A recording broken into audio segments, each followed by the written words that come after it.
let's hear from this man and let's talk about it after. The Jew, we have to be proud of who we are, realize we have a mission. We're called the chosen people. And the reason we're called the chosen people is because God said, I want one nation to teach the rest of the world. And you're chosen, just like you have a teacher in the classroom and you have students.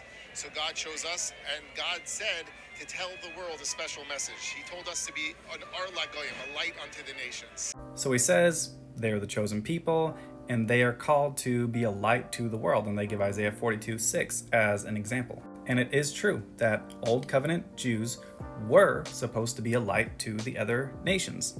The problem is they weren't a light to the nations. They would actually be influenced by the other nations, constantly taking false gods into their religion, intermarrying and everything like that. Instead of what they were supposed to do is share the light with the other people. And they say Israel is the servant, but no, that's Jesus. Read this whole passage. It's clearly going to be about Jesus, the Messiah, because Jesus was the light.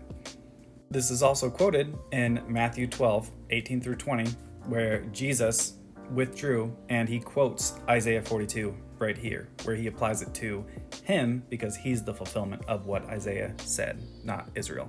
That's why when it says he will bring forth justice to the nations, he's not talking about some type of political justice. He's talking spiritual justice when he brought salvation to the nations through Christ.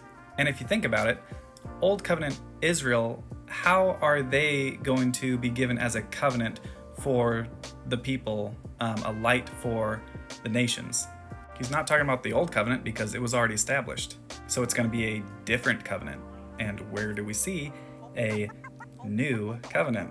Jesus Christ is our light, and he is the one that brings justice to all nations through himself. I'd encourage you to read the entirety of Isaiah 42. And actually, just go back to Isaiah 41 and read that as well. And also Matthew 12:18-21 as well is where Jesus quotes Isaiah 42. Read that whole thing as well. And if you found this helpful, make sure to like and follow for more. God bless.